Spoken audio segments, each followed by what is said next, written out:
Ladies and gentlemen, boys and girls, welcome to another edition of the Tuesday Night Flight. We are the Sideline Junkies. This is the Sideline Junkies Podcast Network. We are here, 3-man deep for a 3-man show today. It's the Gentleman Jack. I'm the Midnight Rider. That's the big guy KG. Trying to get you a week. Well, we already started the week with the Sunday Rise. So now we're in the middle of the week, trying to get you going, trying to push you through and get you to Friday Eve. That way you can let your head down. You can dance in the dark or sing loud in the shower or whatever you do in your private time to entertain and have fun. But here we are, Tuesday night. We're going to talk a little, got a little thing in basketball. Player from back in the day says his goodbyes. We got somebody did a draft, and I'm just going to say, whoo, we might have to that might be a fine attached to that. Then we talk a little bit about the Commanders, got a little B-Rob situation. Then at the end, you get a little Jack Carr closing out with his MLB spot. With all that being said, this is the Tuesday Night Flight. We are the Sideline Junkies Podcast Network. The host is the big guy, KG. I'm going to shut up and let him talk. Oh, sorry. I'm just here, baby. I'm just here so I won't get fined. Welcome to the Tuesday Night Flight. Thank you for joining us. Gentleman Jack, Midnight Rider, myself, the big guy KG. First and foremost, how you guys feeling? Doing good. Jack, damn, I have his mic on.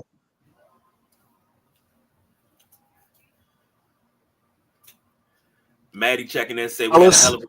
Go ahead. I'm doing well, fellas. Thank you for checking in. I appreciate you being with us today, Mr. Straw. Yeah, I'm back in front of the camera now. I'm not in the depths of the store.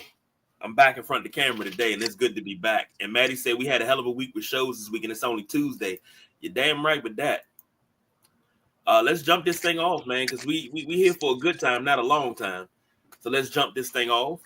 We got to say arrivederci to one John Wall, drafted here by the Whiz Kids back in, 2010? Let me double check that, make sure I'm right, because it seemed like it's so long ago. Drafted in 2010 by the Wizards, first overall pick, first round. Played for the Wizards from 2010 to 2020, then traded to the Houston Rockets, where he was there from 2020 to 2022. Then 22 and 23, he was with the Clippers, has not played in the league in 2 years, wanted to play this year. And I guess nobody kicked the tires and showed any interest. 5-time All-Star, averaged 18.7 points a game, 8.9 assists, 4.2 rebounds, 1.2 steals. Shot 77 from the free throw line, 32 from behind the arc, 43 from the floor. Averaged 34.9 minutes per game, and gave you one hell of a spin pass. Start with the Gentleman Jack. Your thoughts on John Wall? Sure. Give me that career point average, please. 18.7. In my opinion, John Wall didn't pan out. I feel he underachieved. Both of y'all can look at me crooked-eyed if you want. Him and Bradley Beal supposed to have been the taking over of this, and shit, they ain't get nowhere. So, John Wall coming out of Kentucky, I thought he was going to be the shiznit. But I feel he underachieved, fellas. But, hey, he got a long career playing the game he loves, I guess. And, I look forward to seeing John Wall have success in his retirement. That's about it. Y'all can go ahead and sprinkle powdered sugar on. Go ahead, KG. Oh.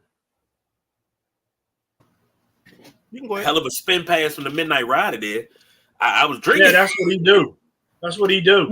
He caught me with a spin pass. I had to catch up with it so I could lay this in. But John Wall, for all the what Jack calls underachieving, He did the damn thing. Wizards made the playoffs 4 times with him. 14, 15, 17, and 18. The deepest run was 17, where he averaged 27.2 points a game, which is his career high in the playoffs. 10.3 assists. Shot 39% from the floor. I'm sorry, he averaged 39 minutes. Shot 45% from the floor and 34% behind the arc. He killed it that year. Killed it. But it just didn't turn out that the Wizards could get over the hump. They needed somebody else. And when they traded John Wall, I remember sitting on this very show. And I think at this time, we were on, when we first started talking about it, I think we were on audio. And I was telling BJ, I was like, man, they ain't never going to trade John Wall because ain't nobody going to take that contract. It's like and when they signed Bill to the extension, I was like, that's the worst thing they could have did. They're not going to be able to sign anybody. And then they're not going to be able to get anybody to take that contract. And BJ's famous words is, it's always going to be somebody to scratch your back. And they found a willing participant. BJ says where they got was because of John and didn't have any help. That's true. It was him, Bill, Gortat, and who else? I think they had Deshaun, what's his name? Not Deshaun, Rashard Lewis one year. I don't know. They had Paul Pierce one year. And I think that was the year they went deep, and that was it. Anthony asked a question. He said, do you guys think John Wall could be a good basketball coach? I don't think so. No. I don't think that's what he wants to do. I think he's looking to be a broadcaster and work in that realm. So I think that's going to be the difference for him.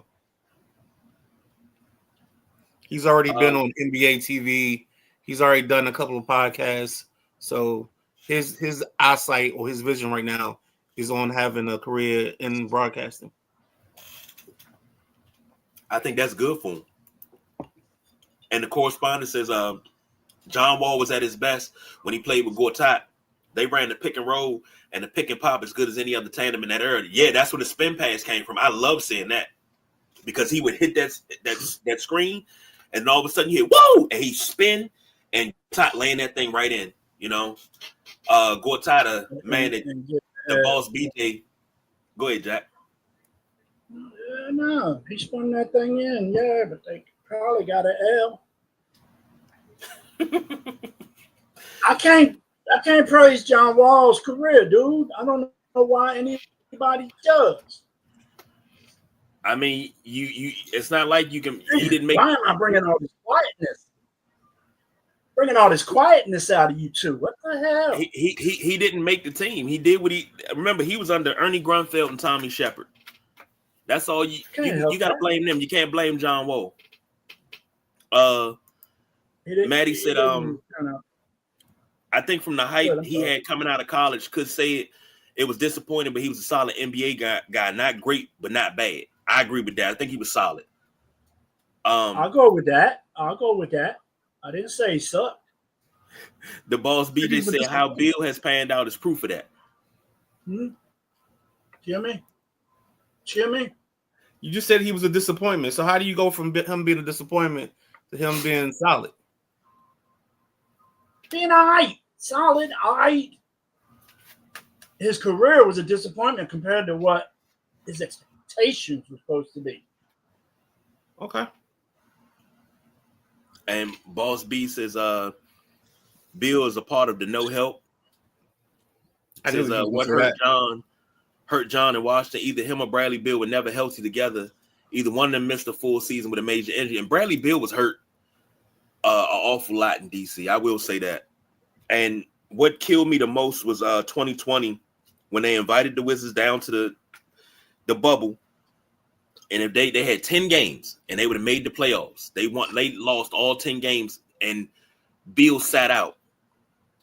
Oh, my shoulders hurt too bad. I got to sit out. And he sat out, and I never looked at him the same after that. I never looked at him the same because that was your team. Maddie said disappointing. Rated than solid or less than solid? Come on, Maddie. Midnight Rider, your thoughts? No, I mean, I think it's funny that the guy comes out and one of the first things they talk about is the kid dancing and doing the Dougie. You get to a certain point where if he doesn't get hurt in that Celtics series, maybe this team does actually make a Eastern Conference championship game. So it's just one of those things where I think, they had a little bad luck, and did they disappoint? I don't know. I mean, Washington Wizards terms, shoot, they might be one of the greatest Wizard teams of all time because this team has been so bad. Like, being one game from the Eastern Conference Finals is like top 10 in this city. So I don't know. I mean, I think Wall had a decent career.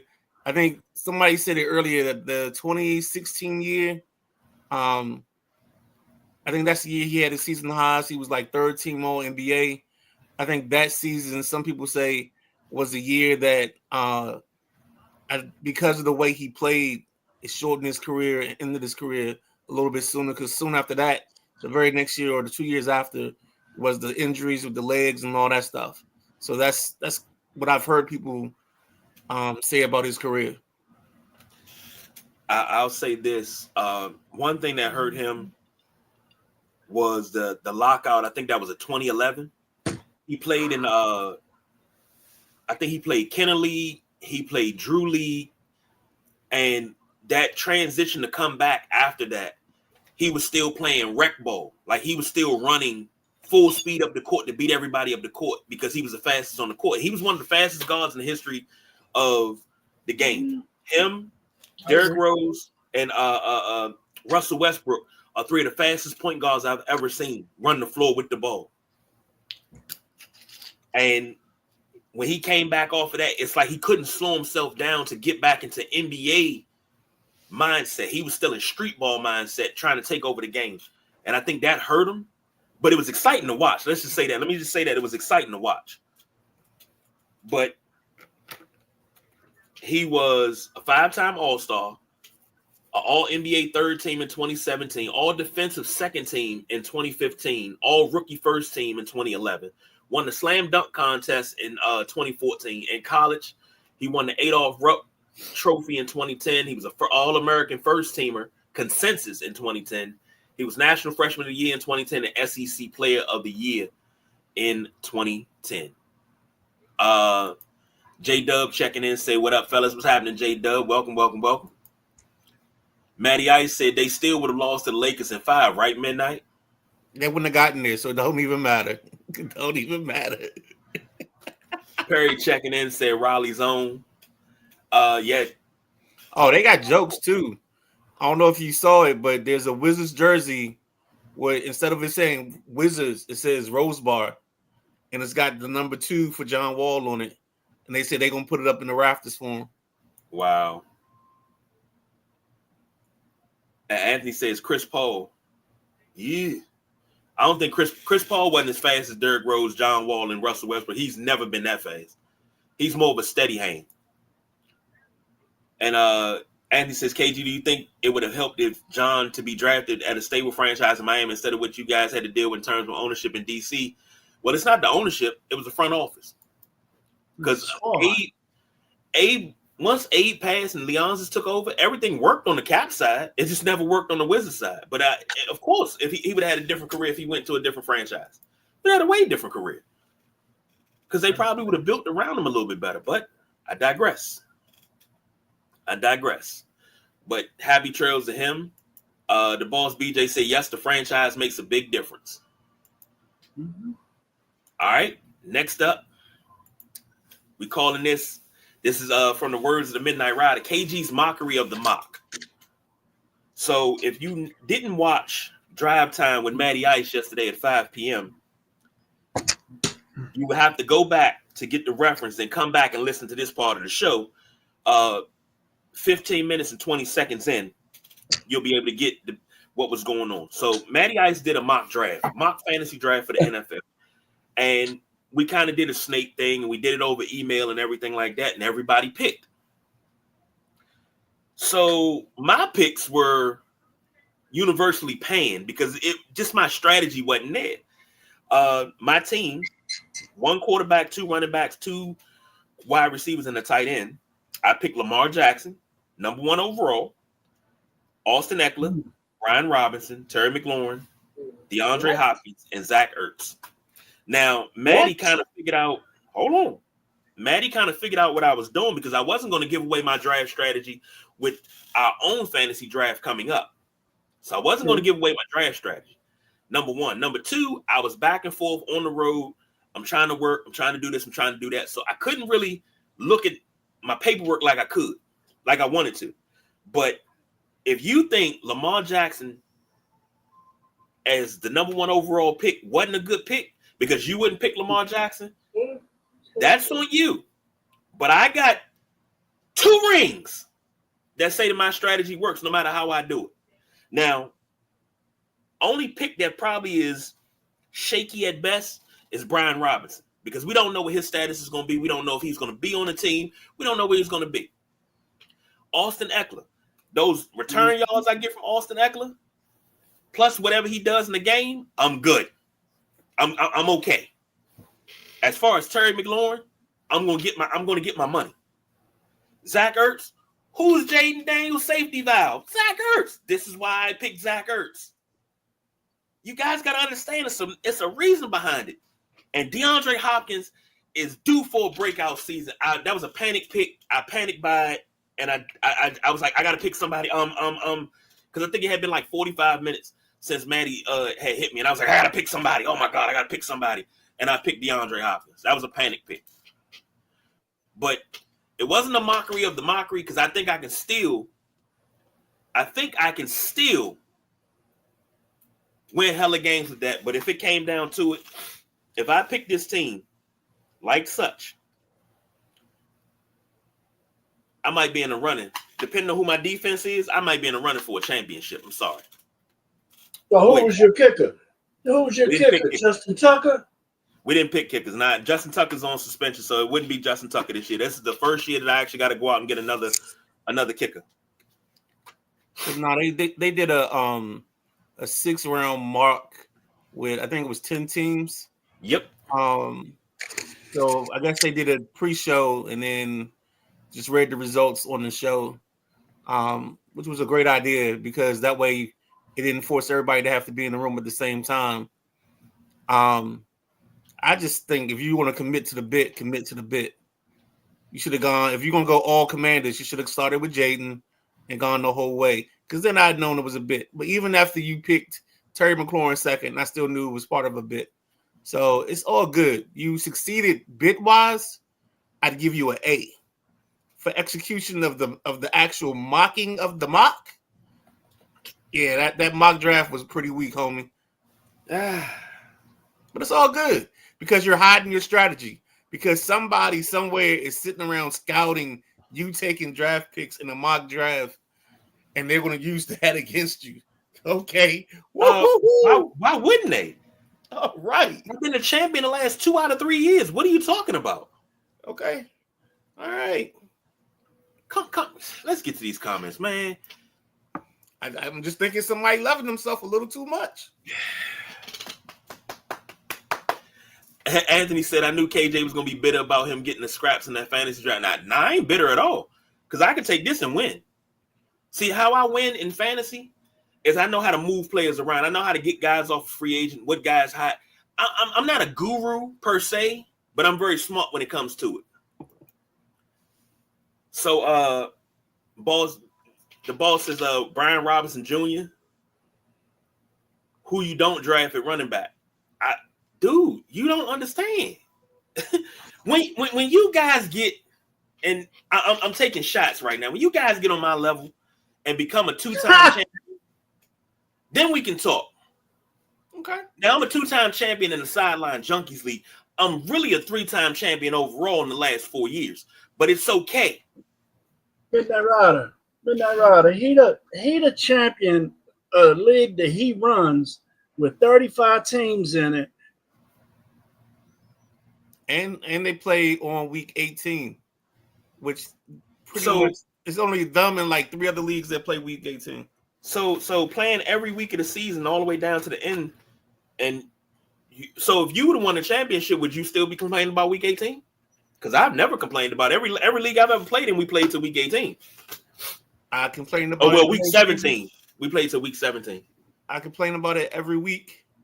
Every time we talk about it, I think if you want to steal your name on Twitter, I've been consistently consistent in my complaining. So I don't know what you want from me.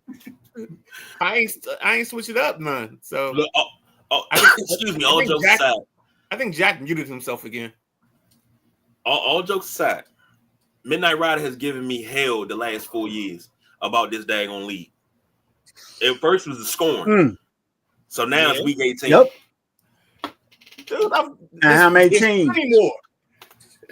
And Jack, Midnight Rider, you guys, I was trying to be all inclusive. So now we got to reset the league all together and then make another league. Make another league if you want them bombers in. No. We're going to have one league and we're going to reset the league. No. You hear me, Midnight Rider? 12 teams. So that's what it's going to be. Okay.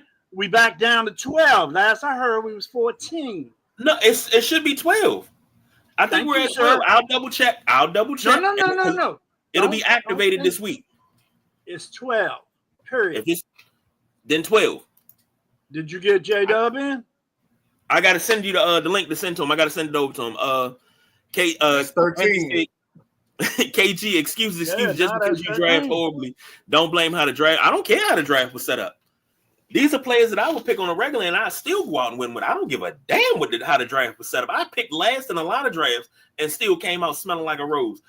I am the Andy Dufresne of fantasy football. Oh, geez. I will crawl through 500 yards of the foulest, smelling, stinky shit and come out clean on the other side.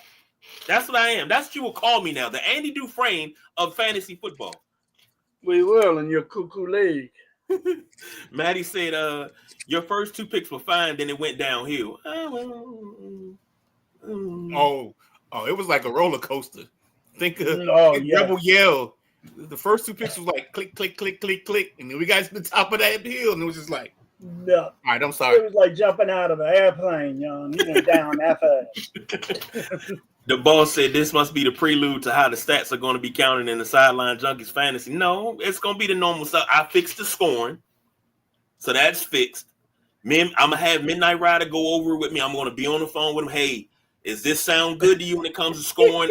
I'm going to do it like I did it last year. Does this sound okay to you? It's okay to you? He found a discrepancy, so we had to work together to fix it. I'm good with that. Oh, shit. I'm good with that. Maddie said, I'm going to keep stats for fun from now on, too. Oh, man. Maddie said, I'm laughing so hard right now. I needed this guy. Hey, Maddie, this is what we here for. We here to lean on each other, man. At the end of your show last night, I know it's a tough time, and we here to lean on each other, man. This is what it's about. And I had to get my rebuttal. I didn't want to give you a preview of my rebuttal. I'm fine with this team. If I put this team together, I don't know. I mean, as long as I'm not taking Cincinnati's defense, I think I'll be all right. I get me a good kicker, consistent kicker, and put me a bench together. I think I'll be all right. I think I can win at least 10 to 12 games with this lineup. Oh, so that's where your hypocrisy ends, at the Cincinnati defense. Now all of a sudden it matters. Oh shoot.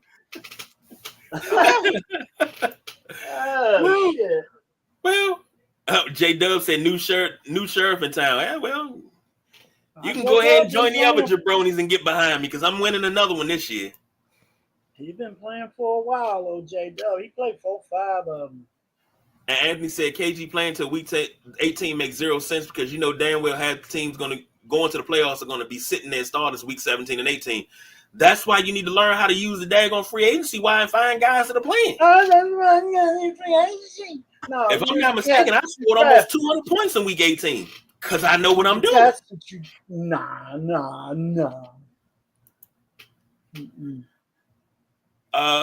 Maddie said week 18 and 654 teams. It's not that many. Preach on, Maddie.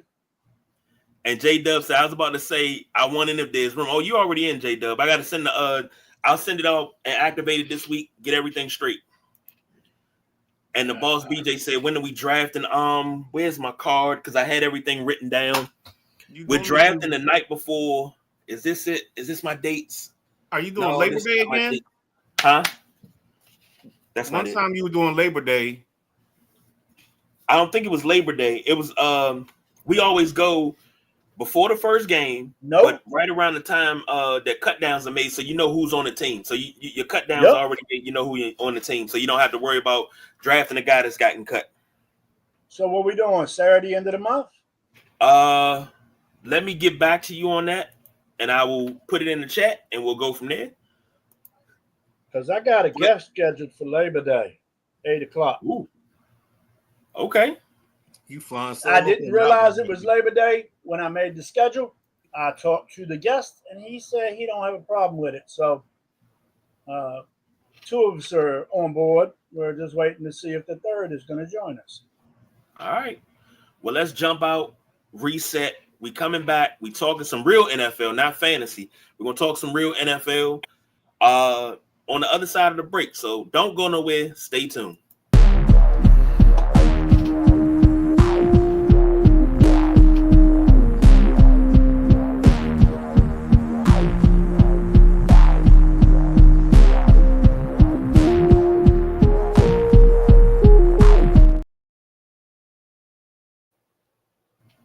Ladies and gentlemen, here we are, the Sideline Junkies Podcast Network, back again with the rest of the episode that we are calling the Tuesday Night Flight. We're going to jump in and change gears a little bit. We're going from it being just a fantasy to the real world, dealing with some NFL action and some things from last night. Last night's preseason game with the Commanders and the Bengals. So with that being said, I'm going to pass it on back to the host. Yes, indeed. I like how you did that Midnight Ride. I was waiting for. I was like, he gonna oop it. He gonna throw that off the backboard and oop it for me. I just knew you was gonna do it, but you kind of laid it in yourself. So I was like, okay, all right, I'm not mad at it. Because all I was thinking, we're not talking about a fantasy, a dream, a simple fantasy. You know, I thought that's where we was going, but I mean, we didn't. But it's okay. You didn't oop it to me. It's okay. The Commanders lose to the Bengals 31-17 for their second loss in the preseason. For the Commanders, which is all we really care about. Sam Hartman was 4-10, 29 yards a pick. Josh Johnson, 6 of 9, 56 yards in the pick. Chris Rodriguez, 6 carries, 62 yards. Bill Krosky Merritt, because he wants to be called Bill, not Jacory. 11 carries, 46 yards. Sam Hartman, 4 carries for 25 yards. And Bill had a touchdown. Jaden Daniels went and got the ball for him, too, for his first touchdown. Debo even had a carry for 19. Jaden Daniels had a scamper for 14 yards and a touchdown. Jeremy McNichols. What's up, Jack? What you say? Get these players going after the ball for shit. Oh, I'm good. I don't get these players going after the ball for a touchdown in the preseason. I understand some of them might not make it to the regular season, but some of these guys that are good enough to make it to the regular season, I don't get them grabbing their first touchdown ball in preseason. I wouldn't. What would y'all do? I'm getting it. I mean, I think with this kid, you talking about a whole different circumstance. Talking about a kid that didn't play football last year because the NCAA is a bunch of idiots and they don't understand eligibility, let alone anything else. I mean, they can't get. Excuse me, hold on. All right, so it's because of the NCAA that the reason I think this kid values that football, because it comes full circle on a journey of him not being able to play his senior year, being on a scout team, playing in the not a bowl game, but in an all-star game, being the MVP, and then this moment happens. I just think it was becoming a full circle moment for the kid. And I think, you know, he's got many more moments coming up later, but just I can see that. For him, I can see it. For certain people, no. But him, I thought it was well worth it. Yeah, no, I I agree. understand what you're speaking of. I do. But I've seen, I can't remember who it was. Somebody, one of the teammates threw the guy's ball up in the stands. And I think it was Justin Jefferson, maybe. It was a star player that went to that end zone and talked to the crowd and got to get to that guy up in the Yeah. few seats back and got that ball back for some swag. And that's another one that I thought it was crap. I mean, well, that boy might not make the league, so I don't know, man. First touchdown, in my opinion, is an official game. That's your first touchdown. So touchdowns in preseason don't count. Well, you gotta think I'm about it rolling like with this. that. Think about it like this, What? and you think about your preseason heroes, guys that show up in the preseason but never make the team, or they never get to play. And I'll stick here in DC because we talking preseason, we're talking Commanders. Let's take it back to the Redskins. Colt Brennan, rest in peace, and Marcus Mason. We thought we had ballers, but every time when them guys scored, I would have made sure they got the game ball. They would have got a ball from that to say, "Hey, this is your time in the league," because they never really wound up on anybody else's team to actually get an actual touchdown in a regular season game. So even if it's preseason, it means something. It means a At lot. least I would like to make a request when you talk about like a Marcus Mason or a Darnarian McCants. I would prefer that you go third person and say KG because I don't want any parts of that thought process or belief system that I thought that Marcus Mason or Darnarian McCants were going to be good. Well, Darnay McCants was serviceable. I never said he was good. No. I'm just saying. I would like some degrees of separation in the truth here. That's all. Okay, KG believes that There we go. I like that. I like Colt that. Brennan, and Marcus Mason were good preseason warriors. They just weren't good enough to make the team. I mean, everybody can't build a team around Colt Brennan on Madden like I did, but I mean that's cool. Everybody's not the kind of coach that I am, but that's okay. But we're talking real football. We're not talking a game. We're talking about real football, not a game. Not a game. Uh, Yeah, Jeremy McNichols had a run. Allen had a run. Josh Johnson had a run. Overall, gentlemen, everybody's ready to hit the panic button with the Commanders because they lost again. They gave up 21 points in the second quarter. Went into at the break 28-14 down and only scored 3 points the rest of the way, but only gave up 3 points the rest of the way. And everybody's ready to hit the panic button. I start with the gentleman Jack. What do you guys feel about this team? Are you ready to hit the panic button, or are you just like it's preseason? What we worried for? yeah, no way am I ready to hit a panic button. But I'm not. I don't know. I'm seeing some things from last year, good and bad, and I'm not really seeing nothing new besides Debo. The defense still looks horrible to me. No pressure on the quarterbacks. We did manage 2 sacks this game, but it's the defense not looking sharp, and we don't want to be like Cincinnati and got to score 40 points to win games. So I really feel the defense needs to tighten up unless we're not seeing nothing because it's not the complete unit yet. I'm hoping that's what the problem is because right now, both games, running backs make their ways through that line. They do. They make their ways through them linebackers. They do. Uh, Quarterbacks, backup quarterbacks, make their way with that secondary. I mean, we had 26 completions, and Washington's backup quarterbacks, they're not doing squat right now. You can only complete 10 passes in a complete game. What kind of plays are we calling? Are we going to be a run strong team? Because it looks like it was 30 runs and Oh boy, Bladensburg math. 38 passes. So I don't know. I'm just not seeing consistency in the game plan of what we've seen at the end of last year. What are we doing here? The defense looks horrible. The offense, I'm not concerned about because right now you don't got JD5 behind center. When JD5 is behind center, that offense is fine. The defense, I think, still needs work. That's my thoughts. Midnight Rider, what you got, brother? I like to strike that. What are we doing here from the record?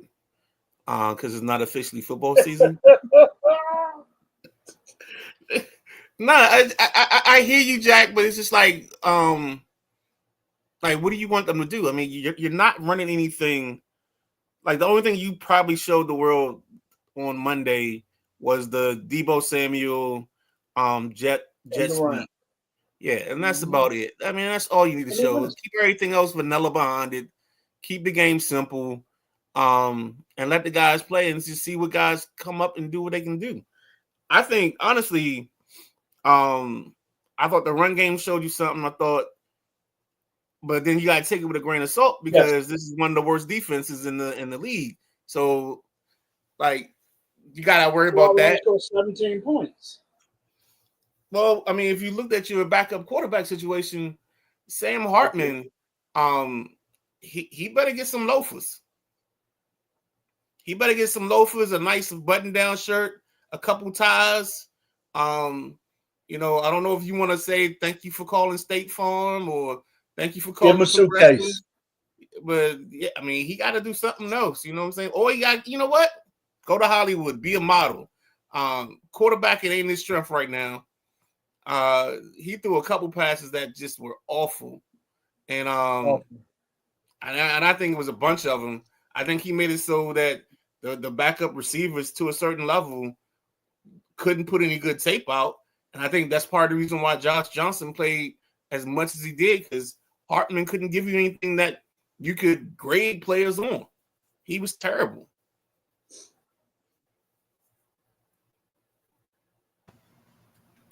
I think Maddie has the best look of it. I just wouldn't worry too much about the D yet. I think Washington's going to be pretty vanilla and not showing a lot of schemes for a lot of people, for people to put on film. I wouldn't give. I know you said that, and if you give me a chance, I wouldn't give anybody any post. Any bulletin board material. I'm not giving you anything. You guys are right on. And I would lose every preseason game. We lost every preseason game 109-0. I wouldn't care. If that means we have another run like we had, and it means we go to the show, or we sniff the show, I wouldn't care if we went to the show and lost. But we got to the show. I don't care about preseason. As long as everybody's healthy, and when the lights come on for real, we in there. Let's go. And we also know that you don't care about mock fantasy drafts. So there we go. Moving right along. And Anthony, we gotta do some research on your question. So we might have to get that on Thursday because we don't have any college football on the slate today. What's he asking? He's asking about the ESPN rankings and a question about college football. What are your thoughts on the hypocritical ESPN rankings pushing down teams in the ACC who made the playoff, or teams in general that had 9 wins or more? It's 4 SEC teams that didn't make the playoffs and only won 7 to 9 games last year. Well, I mean, if you go ahead, bro. SEC is superior, man. Plain and simple. SEC is superior. ACC has drawn weak football. So they're not giving them the high ranks because of the weak competition they play on their conference schedule. I feel Clemson should be way higher.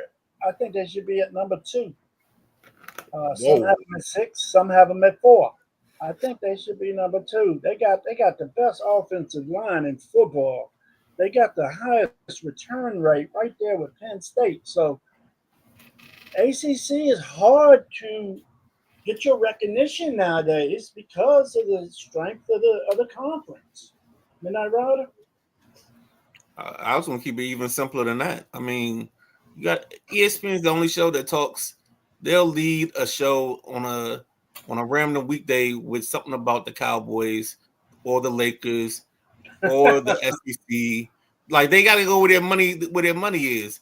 And I think one of the polls, I don't know if it was the ESPN or if it was the coaches poll, but one of the polls had 16 teams from the SEC and the Big Ten in the top 25. So it's not hypocritical. It's what they are. They about the money. I saw that. Must be the money. So if it don't make dollars, it don't make sense, baby. And that's what this whole thing was. And that's why, you got to think about the proposals that those two leagues are trying to send up now. They're sending up a proposal to say, hey, we want 4 spots guaranteed in the playoffs. And they want to expand the playoffs to like 16 teams or 12 teams or whatever it is, the number they're at now. And it's crazy that a league wants guaranteed spots in the playoffs. That's just sickening to me. But thanks, Anthony, for the question, because I think we still got to it. Yeah, you guys did a good job. Now, back to the Commanders. Quick question. I got 2 quick questions. We can go around the table, start with the gentleman Jack, go to the Midnight Rider. I don't have an answer. I'm trying to ask you guys, are B-Rob's days numbered in DC? He sat out, he was held out last night. There's a lot of rumors moving around. They asked Dan Quinn about him. Dan Quinn said it's a lot of moving parts, yada, yada, yada. What we doing? Are his days numbered? No. I do think B-Rob's days are numbered. B-Rob's a powerful runner, but as I've heard it mentioned on our show, he don't have that extra gear to take it to the house on big runs, in my opinion. You got Rodriguez and this young boy, Krosky Merritt. If you want to call him Bill, you can call him Bill. And then you even got the young boy McNichols. And then you got Debo can be lined up back there sometime.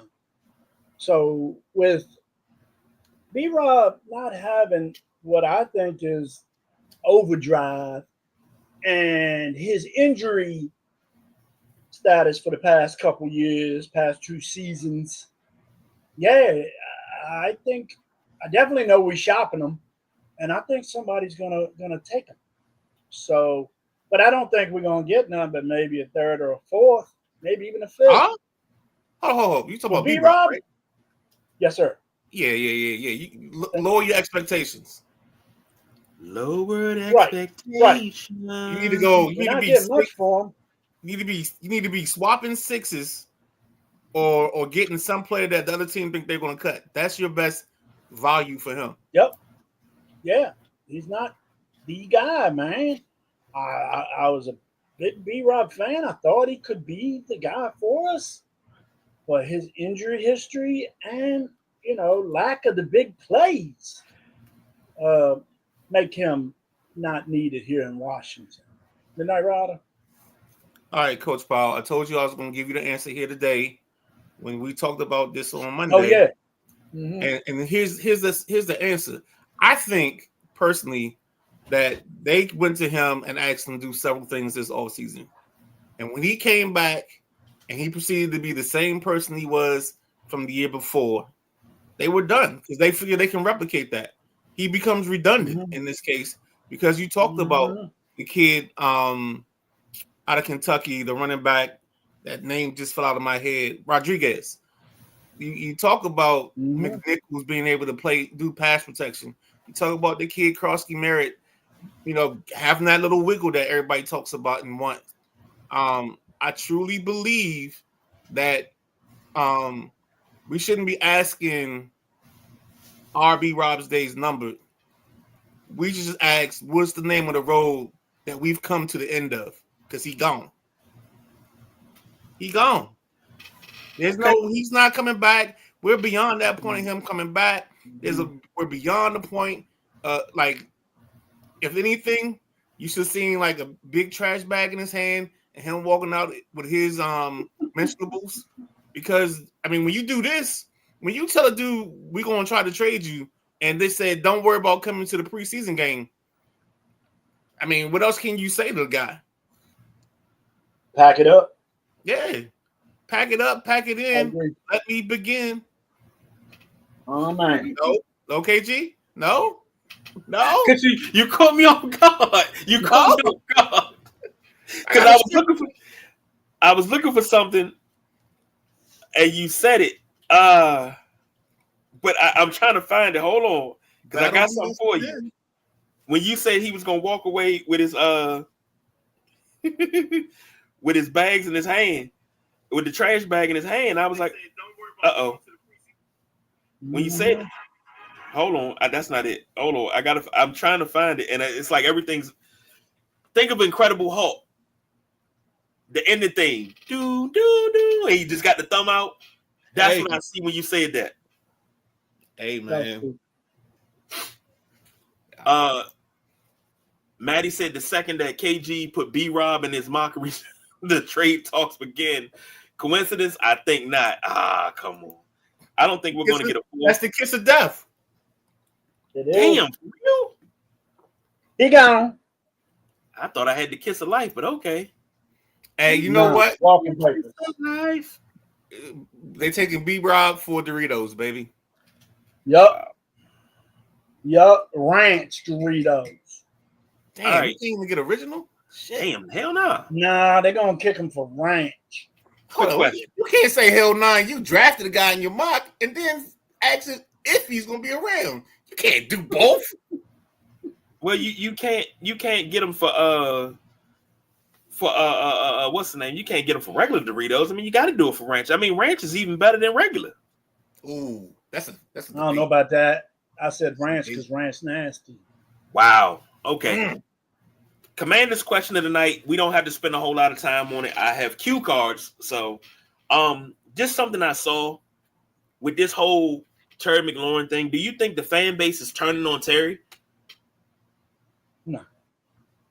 I don't. I do not. You know, Ryder? Oh, there's a faction that's ready to go. They've got their pitchforks, they've got their torches lit. They ready to go full ham on this because now we're at a point where the season is close by. We're not there's not too much time left on this gravy train to get things going and get this oil machine going. You know what I'm saying? Now maybe sometimes fans think this car is more like a 72 or 69 Chevy Impala or a 69 Camaro, and you got to rev that car up and get that oil going through that engine good. I don't know if it's that bad, but I think the fans are worried about the time and the ramp up. And I'm telling you right now, they start 0-1, they start 1-2. Every piece of blame is going to go to the distraction that Terry made by holding out and doing this whole thing. Because fans don't have the ability to see past the moment. They're going to live in the short. It's just like they keep talking about Buddy Baker messing up the negotiations. Nobody's blaming Terry. They're all blaming his agent. So, yeah.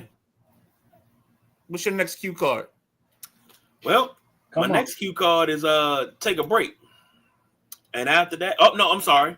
I'm jumping ahead of myself. That's not my next cue card. My next cue card is who impressed you this week in preseason for the NFL. Who impressed you? Who gave you that feeling that this guy's gonna be good? That love and feeling? You lost that love and feeling. Go ahead. Oh, sorry, Jack. I apologize. I just got told to wrap that up. I'm good. Y'all like singing? All good. Not surprisingly, doing what I thought he'd do. Is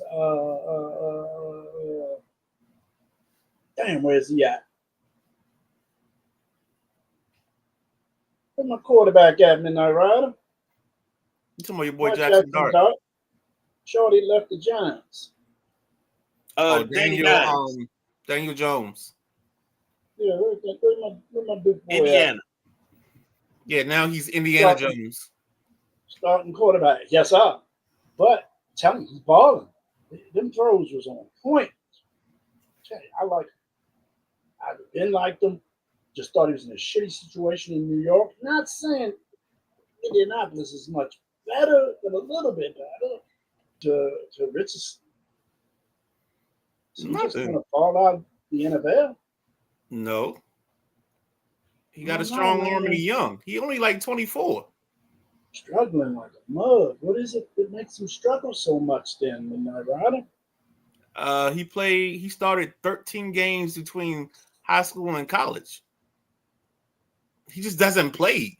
And I told people this.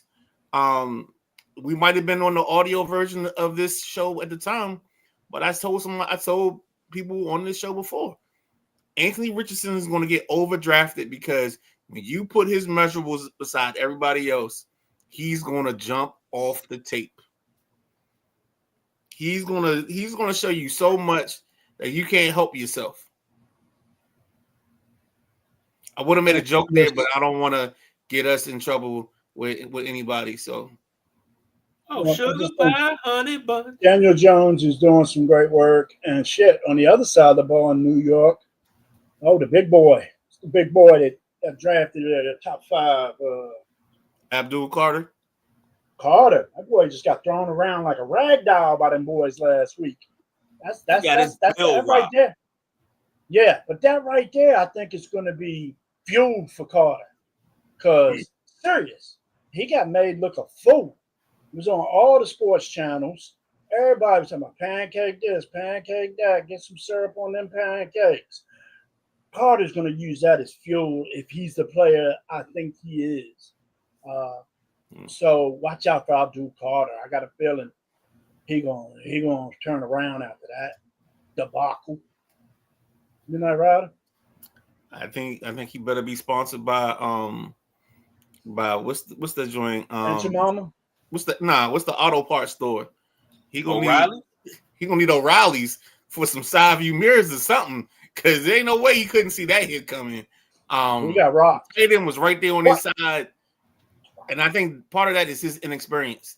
And I think by mid-season, I think Jack, what you're talking about with that kid, he'll figure it out. But I think he's going to have some growing pains. I think some teams are going to set him up. Wait for that toss crack to come, and you got to look out his ear hole because try to figure out what's going on. Because I'm going to tell you right now, he's already shown an ability to be disruptive. And at that point, we need to go ahead and let him know that the road to glory comes with some bumps and some pains, and we're gonna make you pay every time you come out here, and that's what's gonna be. That's gonna be the case of that. People that impressed me, I think Ashton Gentry showed me who he was, so it's not really impressed. It's just like I hit the confirmation button. Like when you're trying to book that flight, you just confirm your seats. That's what he did for me. Krosky Merritt, I don't know if he impressed me, but he showed me something. Dylan Gabriel actually surprised me a little bit with his performance. And then Jackson Dart putting together another good performance or a decent performance was okay. But it's all good. What about your boy Hampton? What about your guy Hampton? He's done pretty well. I didn't see his stat line. And like KG, I'm trying to hide my draft strategy. You know what I'm saying? Yeah, he's done solid. He hides behind them big ass. Yeah, he hides behind them big ass linemen and just spurts through, man. I like Hampton's running style. Yeah, in the 4th round, I'm gonna take Larry Centers, so that way KG can't get my style. Oh, are you? You said you in the 4th round, you picking Larry Centers. Mm-hmm. What was that? I was smoking that ooh-ha. It's a PPR. Smoking. I didn't watch too much preseason game, but I wanted to hear what you guys had to say. I didn't watch too many of the games. I was trying to check in on the Commanders, but I'm not really a fan of preseason game like I once was. I used to love preseason. Like I would sit around and get everything like it was a real game, and I can't do that anymore. I can't put myself through that type of stress. I'm ready for the season. Exactly. J Dub says, I've been impressed with the tight end for Indianapolis Colts, the rookie Tyler Warren. I'm glad he said that. Go ahead. Ain't no impressed there. I expected that. Nah, because my guy, Colson Loveland. Nah. Colson, all right. Steak and cheese it. Who has the better year? I will stake my claim on this one. Yeah, we go yards overall. We're gonna say yeah. So So it's 3 categories. We go catches, yards, and TDs, and we'll compare both categories. What about rushing? We're gonna click. We're gonna add that to yards. No. Why? Because Warren comes out of the backfield too. That's still not receiving yards. I don't care what he do with that Penn State garbage offense. That's playing football. I don't care what he do in that garbage ass Penn State offense. All right, Warren's gonna do better than Lovin, and I like them both. But Warren's gonna do better. I like Lovin. Pick on that. I'm down. I bet. All right, you heard it here first. And what we'll do is the way to make it easy is all we're gonna do is compare catches, receiving yards, and touchdowns. Mm-hmm. That way we ain't gotta do none of that other shit. I'm down because my boy gonna do more of everything. All right. Now we talked about Dylan Gabriel. He made some comments this week about some guys being entertainers and some guys being players, I believe, and everybody feels it's a shot at Shador. Being performers. Performers. Isn't that what he called himself, Midnight Rider? Performer? He's a performer because he's out there to compete. So I want to hear what you guys got to say. Oh, he tried to take that back like he wasn't taking a shot at Shador. That's crap, dude. You was definitely taking a shot at Shador. So, later in the interview, he tried to retract that. But I'm sorry, he came to the interview and threw that out first and foremost. That means that was on his mind. Surprised the hell out of me. I myself think the boy's too small to be an NFL quarterback. And wasn't impressed with him in college, to tell you the truth. I mean, yeah, he had all right numbers, but I didn't think he was all that. So, Dylan Gabriel, he was talking smack about Shador. No doubt about it in my head. Midnight Rider? No, par for the course. I mean, you got to think about it. The one team that really came at the Colorado program when they played them was Oregon. And yes, Oregon did blow them out, but Oregon was very vociferous when it came to talking about the entertainer and talking about being the talk of the town and not being the teams that play. What's wrong, KG? That sounded like a SAT word, and I was waiting for you to break that down and give us that SAT word so we can all write it down and define that so we can put that in a sentence, use that in a conversation so we can do our homework before Thursday. Okay. Or then I'll say that their conversation was very voluminous when it came to the term entertainers and all. So I'll say it that way for you. Voluminous. Ooh. Keep telling you, man, I do dope shit. Sometimes this poet shit walks into the real world, man. Oh, Lord. I'm going to ask you a question. And just be honest with me. It's a yes or no question. Because you sound like somebody that's in my wheelhouse and you've done the things that I've done. You used to read the dictionary, didn't you? Nope. Never read the dictionary? Nope. I went to. Go ahead. What you want to say? Gabriel called himself competitors. Competitive. Okay. That's the proper word. I'm sorry for cutting me off, Midnight Rider. No, you good. You good.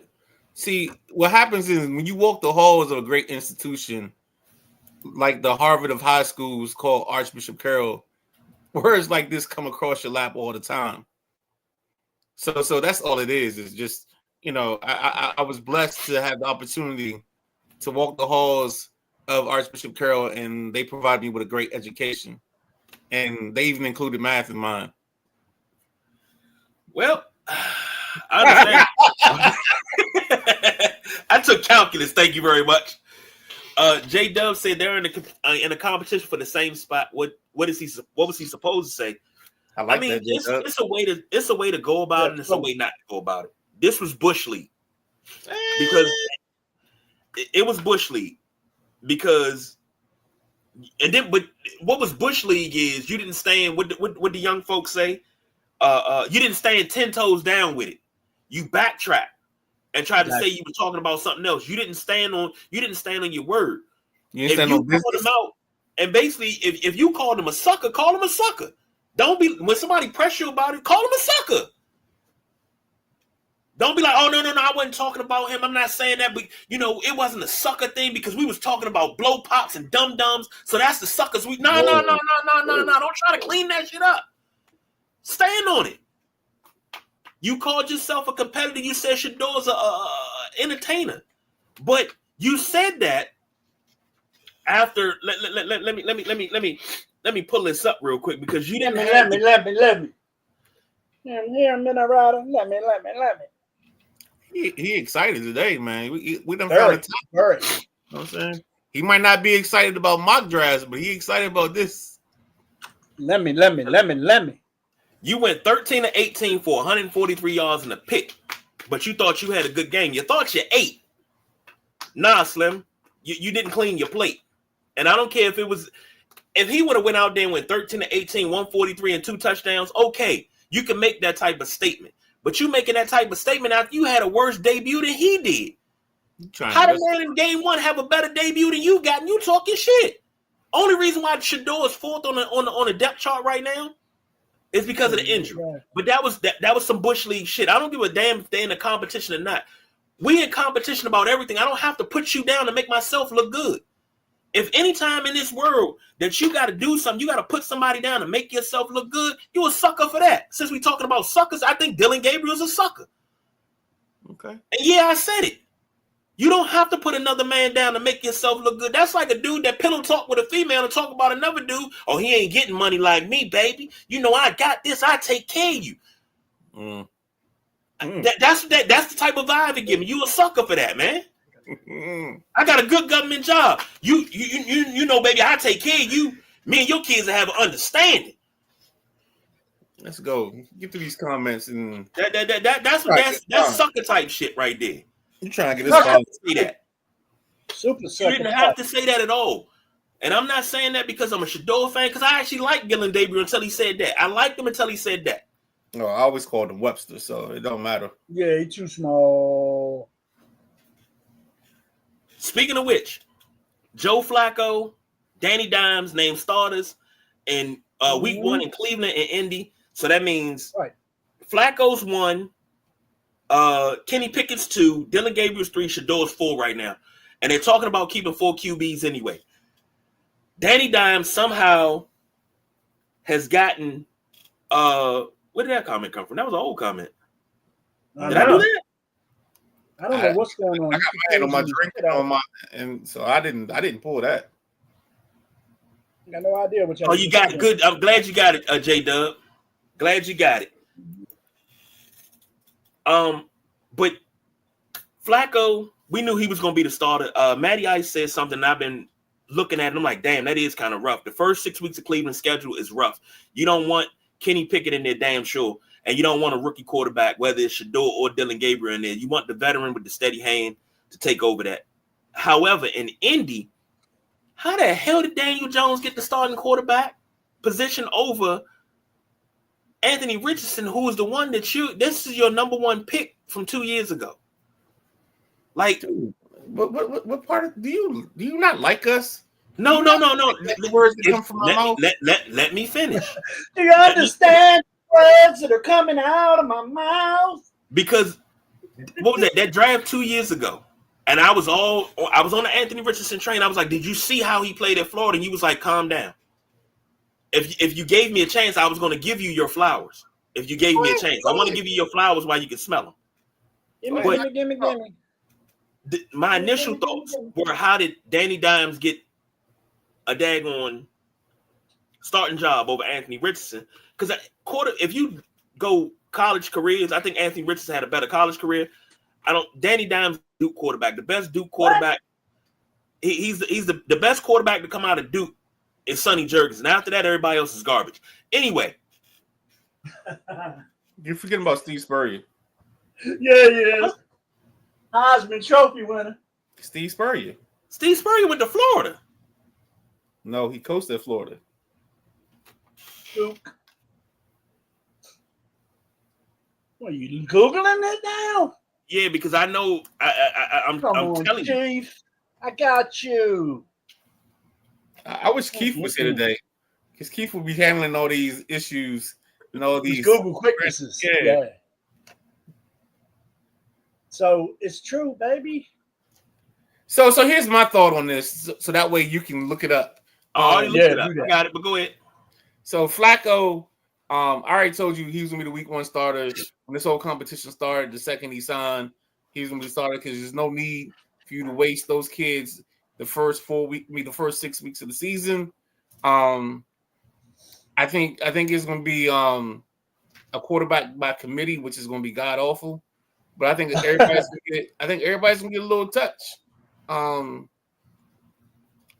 I would use another term, but I don't want to get us in trouble with the FCC. But I just think, everybody's gonna get a turn. Then give it a. Let's see if there was if there was ever a place where, like, say, a Debbie did Dallas type of situation, when everybody got a turn. That's how the Cleveland quarterback job is going to be. Now I know what words you was holding back. You, my guy. You talking about me. You on one tonight. Yes, sir. And then, I mean, Danny Dimes, I think he was the better of the two evils. I mean, good quarterback. I don't think Danny's a good quarterback. I'm sorry. I think if he could make a way for him to play the Commanders 18 times a year, I'd change that thought process. But I think he's too up and down. He's too inconsistent. Now, I think what could help him out is Jonathan Taylor. If he can stay healthy and they can work something with this zone read, I think there's a chance to be very successful and move this team down the field. Do I think he'll be consistent enough to get them in the playoffs or anything like that? No. But I think they can win a couple ball games because of the presence of the run game, especially having Jonathan Taylor as your lead back. But Taylor has to be healthy. Let me ask you gentlemen a question. I don't think Jack got to answer the question. Oh, I'm sorry, Jack. What question? The Flacco Dimes week 1 starter thing. Did you answer that? Yeah, no, I knew Flacco was going to be the starter from the start of camp. It was only obvious, and like Midnight Rider has been saying for weeks, that gruesome schedule they got. So yeah, I knew Flacco was the starter since they started camp. Getting Danny in there, I wasn't sure what Richardson was going to do this year because, like I say, he's been up and down throughout his whole career. I'm not a Richardson fan. I'm just not. But I know what Danny can do back there, and I think getting outside of the Giants organization is the best thing that happened to him. So, I mean, he could Darno. Huh? I say he could Darno. That's true. Never know. Now, two things about Indianapolis. Three things. Number one, how soon before we see Riley Leonard take over the starting position? You wouldn't see that if you had to. You trying to give me a joke? Second thing, with Daniel Jones, and I just wanted to say this. I like saying this. Daniel Jones, if he's going to be successful in Indianapolis, Ted Marchibroda got to walk through that door. Ted Marchibroda's not going to walk through that door. I don't want to say my next comment again. You trying to set me up today. I don't think this is going to work out for them, and this is why I asked the Riley Leonard question. Third thing about Indianapolis, if they get to Riley Leonard, they are 2 steps away from jumping on the campus of Stanford, having a boombox over their head with the rain coming down, singing "Baby Come Back" to Andrew Luck. Woo! Baby Come Back by Player? You can pick your version of the song. I know you know all the versions. Spending all my nights, blowing out the town. No more saying. Doing anything just to get you off of my mind. Mute him, Midnight Rider. And third thing, and then we got to take a break because we got to get out of here. I got to get me a DJ Gittins jersey, ASAPidly, number 21 for the Colts. I said that during the draft when he got drafted. I said I'm definitely getting the jersey. but I got to get a jersey. Why don't Definitely got to get a jersey. You already have a jersey with your name on the back. Why are you buying a jersey with somebody with? Because no. The same reason why I would have to have I had to have a J.R. Giddens jersey from Boston. So it's just you got to support your family, man. No. It's a me thing. I'm the problem. I'm glad I got my David Carr jersey, man. I'm glad. See, I ain't got no David Carr jersey. My jersey say JC on it. All right, stay tuned. We'll be right back to wrap this thing up.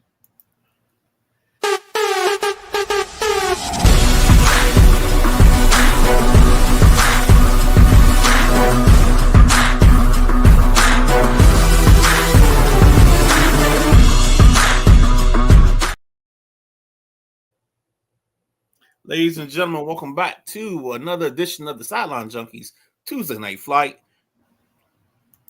We are here again, and we're about to close out the show. I don't remember what our closeout is. I think it's MLB news, if I'm correct. But with that being said, I'm not even worried about it because I'm going to pass this off to the host and let him do what's the most and take us down the home stretch. All right, quickly. I wanted to get to this because it's two things. But I wanted to get to this. Xander Bogaerts. Rapid fire. Let's go rapid fire. Rapid fire. Xander Bogaerts wound up getting a home run taken from him last night, which probably could have won the game for the Padres. Padres lose 4-3 on fan interference. Jack, should the fan interference rule be revised? It's fan interference has been happening as long as baseball has been played, man. It's just a fan that gets excited and does what they do. They try to catch the baseball. I don't know. I mean, I thought it was already well enough, the rule itself. I'm not sure of the complete wordage of the rule, but don't touch the damn ball. If it's in play or a player has a chance of making a play on it, don't touch it. But the excitement of the fan just gets too high. And sometimes they don't mean it, but they're just so excited. So I don't know. I don't know what the wordage is for the rule completely to say what I want it to change, but you don't touch a ball in play and don't touch a ball a player has a chance of making a play on. So it's tough. It's a tough rule. Midnight Rider? I'm going to keep it mine as try to keep this as simple as possible. The problem with the world right now is we have allowed the Duke Cameron crazy mentality to become the way of fandom and not exercise the rules of etiquette when it comes to being a fan in the stands. And I think that's where the point is. So these fans are so busy trying to catch the ball and get their hands on it. And I know we had the Jeffrey Mayer situation back in the day, but right now, I mean, I think they're so anxious and so busy trying to catch a ball that they're getting in the way. And I think that's the problem right now for the league. But I don't think it's a major problem where we have to change rules and things of that nature. I think it's something where it's a case-by-case thing, and you just got to hope that the umpires use the replay system enough to get it right. And if they can't get it right from the replay system, then that's where your problem is and not anything dealing with the fans. I got you. I like it. Anthony said, but the issue is, remember what happened to Steve Bartman? He had to stop watching baseball because Cubs fans were sending him death threats. Coach said, hey, don't hate on Duke. The crazies don't touch anyone. Allegedly. And Anthony said there's right there, Coach. No restraint. And I believe that. Question, did the fan reach over the railing to prevent a player from getting the ball? I think it was like the player had reached up and was in the stands and he had it and they went over top his glove and took kind of like what happened. So the way, I don't mean to cut you off, but the way that it read in the article is that the fans' arms were extended over the thing and the ball hit one of the arms and deflected and the player missed it. And that's where we got the fan interference from. But the problem is, and as the coach said, it took them 2 minutes and 50 seconds to review the play. So it couldn't have been something that was, what's the word they use? Like, you couldn't be concrete. Like, you couldn't say for sure without a shadow of a doubt that that was the case. Kind of like what happened in '96 in New York. And I think if that play wouldn't have never happened, that dynasty of the Yankees wouldn't have never went. I think Baltimore would have beat the Yankees that year. And I'm saying that as a Yankee fan. So Right. Sam checking in, he say I'm late, but it feels like the first time we all met. What's happening, Sam? And Anthony said egregious. I like the word you, Sam. I like it.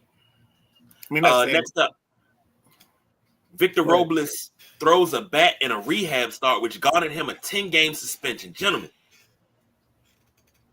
too light or just right? It's that he got hit by a pitch. Yeah. Yeah, I saw that. That was intense. I don't know what him and this pitcher's history is, but he was pissed. And I don't know, man. Don't want to bat at him, do a ball, but you don't know it was on purpose. And throwing the bat was definitely on purpose. So yeah, I don't think Victor Robles was right for throwing the bat. I mean, he threw the bat, then he ran his mouth, then he had to be restrained. I mean, go back to old school shit and just charge the man. I wouldn't be upset with that. On the bat, too much. I don't want to make excuses for him, but this kid's been on a run where I think in his last 15 at bats, he's been hit 5 times just in this series alone. So I think he was just at his wit's end. And then there's a caveat, and when I use this caveat, I don't want it to be seen as an excuse, but I think the kid also just lost his mom. So I don't know what his headspace is. So I think it was more of a culmination of things, not something that if he had a clear head, I think he would have resisted the urge and temptation. But I think it was just a confluence of things coming together at one point, and that's why you got what you got from him that day. And I think if he had a chance to have his druthers, he would have resisted the urge or tried to not make that happen in that situation. I'm on the fence because you never know what somebody's going through. And Jack, you say charge the mound. Ask Robin Ventura, how does that work out for you? Nolan gave him some, didn't he? They call that Nolan Ryan's 6-hit performance because he put him in a headlock and put him down. I mean, I'm on the fence. You got it. Anthony says just right. Sam says fair is fair. Hit with an intentional pitch, get an intentional bat. And Anthony says, to be honest, a person that should be suspended for that because a starting pitcher or reliever is allowed to throw out an opponent as retaliation, and they don't get suspended. And Sam says, shaking my head, Ryder always makes everything right. Call him the peace rider. I mean, he'll ride at dawn, but we ride at midnight. We don't ride at dawn. Well, excuse me, we ride at midnight. When the clock strikes midnight, that's when we get out and we ride. That's right, exactly. Is that what he said? Let's go ahead and wrap this thing up. We'll save. Everybody listening, get your World Series picks in for Thursday. We're gonna talk World Series picks. Who you got in the World Series right now? At that very moment, we're gonna talk that on Thursday. But let's wrap this ish up. B. Quickly. I'll start with you, Jack. I'll go last. Jack, then Midnight Rider, then we out of here. What's up? Leave it to KG. Huh? Leave the KG to have us over an hour. I tell you. Yeah, it is. Wrap that shit up. We'll be sure to get into Little League World Series on Thursday. A lot going on. A lot of eliminations. A lot of these cats done been sent home. So tune in. They are done for the day, but they will be back at it. Like I say, half the field has been eliminated, it seems. I'm just looking at that right now. I'll have further numbers and stats for you Thursday. Have a Can great we do that Wednesday, at the top everybody. of the show, Jack? Can we Yeah, start off definitely. in the leadoff spot with the Little League World Series? Because we were supposed to get to that tonight. Let's start off at the top of the show Thursday with Little League World Series. Yeah, definitely. I'm all for that. And then Wednesday, tomorrow, the Midnight Rider and I have in the passenger seat. We will be airing at 8 p.m. tomorrow. And we have Joseph Woodring from Northwestern Baseball over there in Hyattsville, Maryland. Been there about 7 years with the program. I really look forward to talking some baseball with him tomorrow. Midnight Rider, I'm sure he's a baseball guy. So I think we're gonna chop it up real nice with some baseball and life tomorrow on In the Passenger Seat. Watch me now. Wrap it up, B. Is there anything that stuck out to me today? And wrap it up, B. I'm gonna go with I cede my time to you, KG, and let you finish it out. Well, thank you. I got 3 things here. Sophie Cunningham of the Indiana Fever is out for the year with a knee injury, so she is sidelined and done. Really? CJ Carr has been named the starter under the Golden Dome, so he will be our starting quarterback in South Bend, Indiana for Notre Dame. I am I don't know how to feel about that, but okay. That was the right choice. Anthony asked the question real quick. He said, Jack, KG, Midnight Rider, as football fans in general, are you in the line of thinking, as most football fans that say because Marino didn't win a Super Bowl, he shouldn't be in the Hall of Fame? If you find me a football fan that thinks like that, kick him square in the pants. I'm talking about kick him in the ass and give him brain damage. Because that's what I think we asked that before. And no, this is not a house of Marino spite. I tell anybody all the time, Marino's my number 1 quarterback. If I'm ever starting a team, I'm starting Marino. I don't care about Tom 7 or Peyton's whatever. I know what I saw. I saw the best quarterback throwing a football, and that was Dan Francisco Alvarez Aloysius Marino. All of that's your middle name. Panther. Yes, sir. Nah, I don't agree with that. No way, no how. Take it back out in left field and shoot it. Exactly. No merit at all there. I'm gonna give you an old school saying, Anthony. If somebody tells you that Dan Marino doesn't belong in the Hall of Fame after looking at his numbers, look at his numbers when he retired, how many records he had. Tell them you're gonna kick their ass between their shoulder blades, because that's what they deserve. They deserve a square kick in the pants for being that dumb. You're so fine. Right. Yeah, I'm here, but we gotta go. For the Gentleman Jack, the Midnight Rider, I'm the big guy KG. These 2 gentlemen will see you tomorrow night. I'll see you on Thursday. So don't forget to tune in tomorrow. Whoa. You'll see them on Friday Eve. I'm sorry. You'll see us on Friday Eve. I'm like, he scared me. He says, What kind of blasphemous stuff is this? Because I was trying to get out of here, man. You scared me. Oh Lord, I hate when little KG talks. You sound so tiny when you talk like that. All right, man. So you'll see us 3 on Friday Eve, but you'll see these 2 gentlemen on Thursday Eve. Is that better? No, it's still Wednesday for that. Okay, you see them on Wednesday in the passenger seat. So until then, we did some overtime, y'all, but we are